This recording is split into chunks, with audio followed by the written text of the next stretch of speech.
This is the Sony A7cii Mark II. We have to talk about this because I have some complaints. Sorry, David. And I also apologize for the fact that we're making this video here in the studio. This is the second week that we're making a video here in the studio. The weather here on Oahu has been pretty junk as of late. It's just been rainy. I did go out to take some waterfall pictures and make a vlog out of that, but the shots for those videos didn't come out as good as I wanted to, so here we are in the studio making a gear video instead. The other thing too is Milky Way season is over and we're not going to be traveling for the next couple of weeks, so yeah, just gonna be stuck in here for this week's video and maybe next week's video, making gear videos until we can get back in the field and find some motivation to take some pictures. So why I ended up getting the A7cii Mark II? Well, if you've been following this YouTube channel for a while, you know that on our trip to Yosemite, I dropped my Sony A1, cracked the LCD screen, broke the IBIS, and basically totaled that camera. So for the following trip, I went out and purchased the A7cii Mark II as well as the A7cii to see if either of those cameras could replace my Sony A1. What ended up happening was I ended up deciding to keep the Sony A1 because of its better performance in extreme low light and astrophotography, since that's the one area in my photography portfolio that I cherish the most, is taking nighttime photos, and the Sony A1 outperformed those two cameras. So I returned the Sony A7cii, but I ended up keeping the A7cii Mark II to replace the Sony A7 IV because I wanted something smaller, more lightweight, that I could use as kind of a secondary camera body as well as a time-lapse camera body.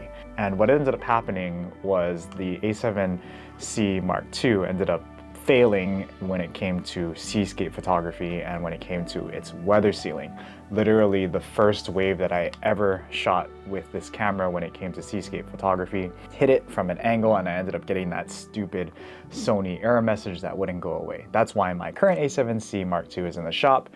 This is a free rental from Sony Pro Support, which I've made a video about as well, but this is going back to lens rentals tomorrow, which is why I wanted to make this video before I have to return this camera.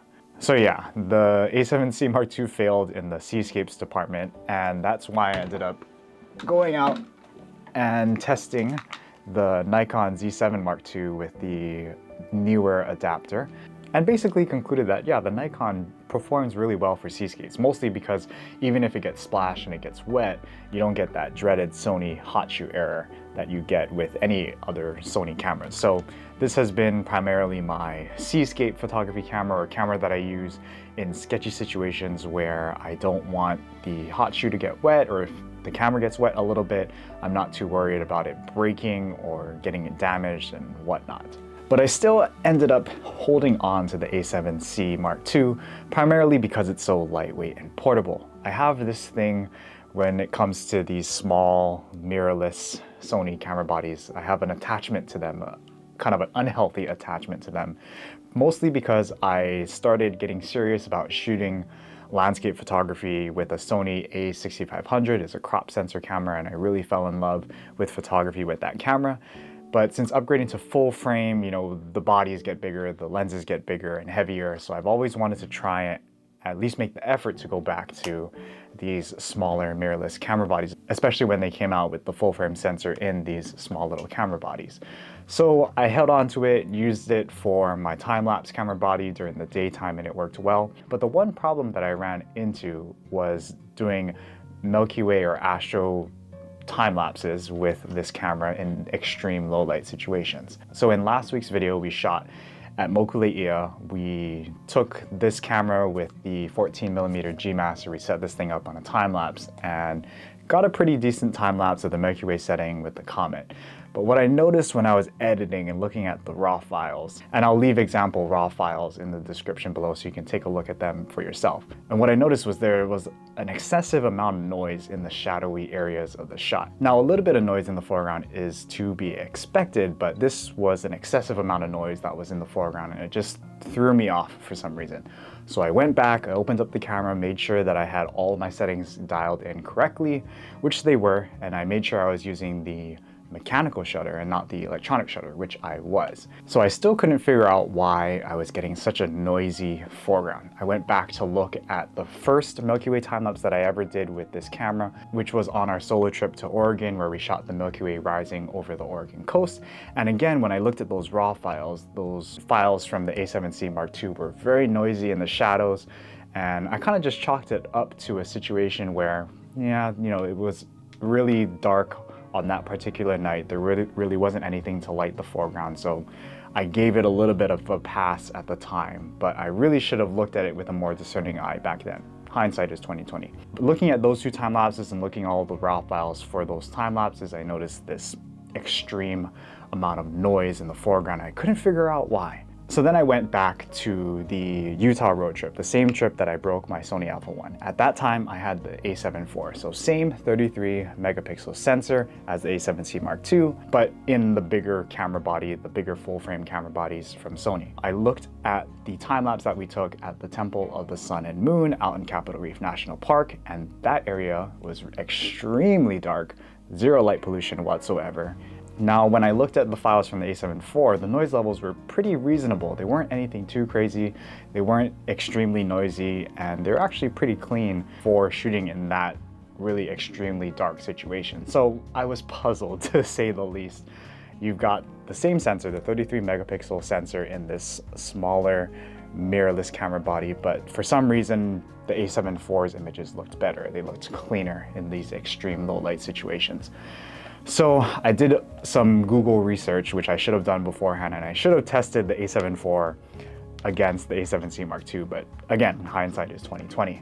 And what I found with my research was the A7C Mark II actually lacks a true mechanical shutter mechanism. It only has the electronic first curtain shutter. Let me explain. On cameras like the bigger Sony mirrorless camera bodies, like the A1, like the A7 IV, and even the Nikon Z7 Mark II, you've got a mechanical shutter. And what happens when you take your image, here, we'll open up the shutter here. So what happens when you take your image, you've got one shutter that opens up to expose your sensor to light. And after that exposure is done, you've got a second curtain that comes up and covers up the sensor.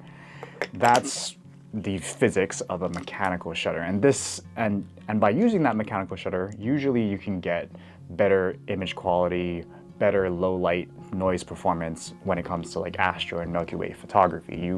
For us, we always want to have a true mechanical shutter.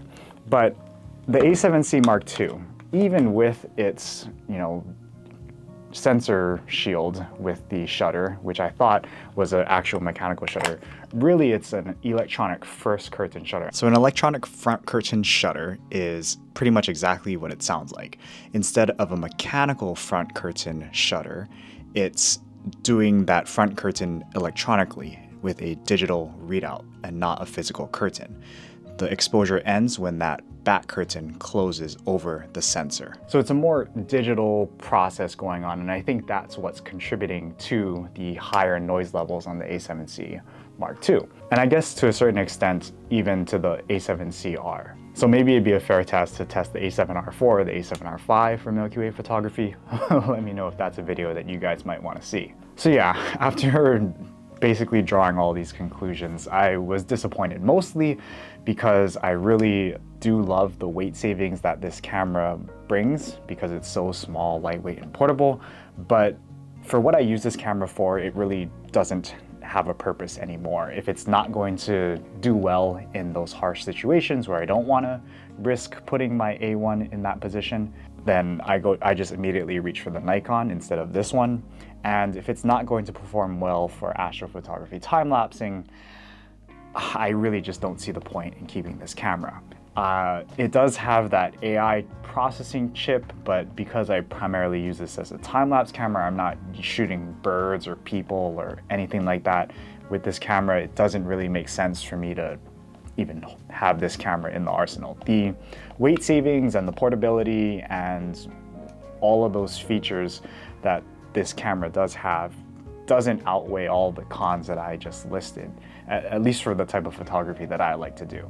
No, I'm still going to keep the vlog camera that I'm currently using, the Sony A1, because it still performs well for extreme low light video that I touched on in the past couple of videos. And if I'm ever in a situation where it's like sketchy, we've got waterfall spray, we've got saltwater spray, it's easy enough to just bring the Osmo Pocket 3 along to just use as kind of like a throwaway vlogging camera, especially with the DJI Care Refresh. I've already used it once because I dropped this stupid thing into a tide pool while we were shooting seascapes on the Big Island. But yeah, either having this or my iPhone is just so much better in sketchy situations than using like a Sony camera for video, just because the weather sealing on these Sony camera bodies is so bad. All right, so in conclusion, if you are looking at the A7C Mark II, but you are thinking that you probably will use it in those sketchy saltwater, freshwater situations, maybe don't buy this camera. And if you're also looking at it to maybe use for some astrophotography, probably look elsewhere. Either look at the bigger Sony mirrorless camera bodies or look at Nikon or look at Canon. But yeah, this is not going to perform well for those situations. But if you're somebody who doesn't shoot astrophotography or doesn't shoot near saltwater, then yeah, this camera performs really well in all other aspects, and the fact that it comes in such a small and lightweight package is a big plus. As long as you don't care too much about the ergonomics of it, it's still a good camera. It's just not the camera that I need it to be. All right, so where do we go from here? Once I get my copy of the A7C Mark II back from Sony, I'm gonna put it on the used marketplace and sell it for whatever I can get for it. And you know, the question now becomes, do I go out and get an A7 IV or do I wait for the A7 V? You know, I don't think that I will, even though those cameras are great cameras, and the A7 IV has performed well for me for several years before I got this camera.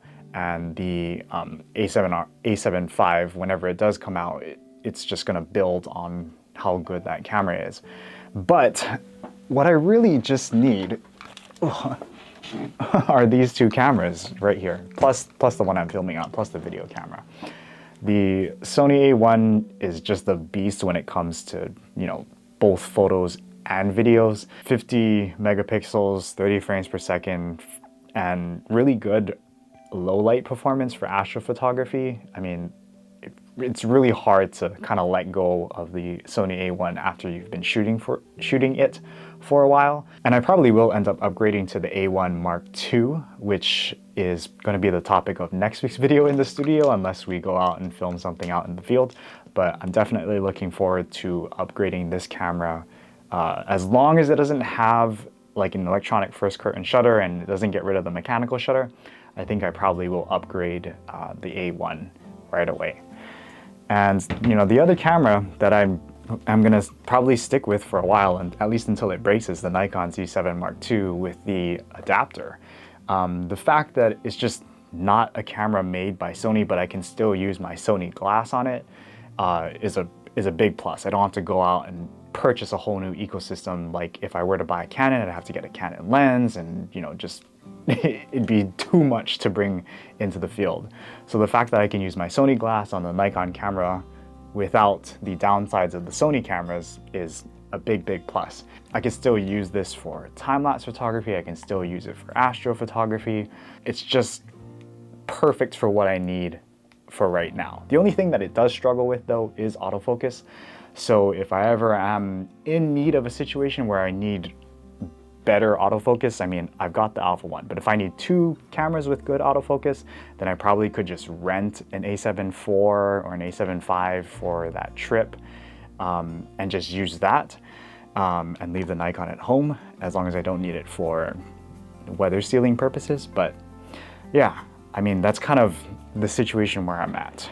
Got the vlog camera, got the Alpha 1 for almost everything, and then got the Nikon for those sketchy situations where I don't want to damage this really expensive camera that the Sony Alpha 1 is. All right, well, enough gear talk. I guess we'll save the rest of the conversation for the A1 Mark II, which will be released next week.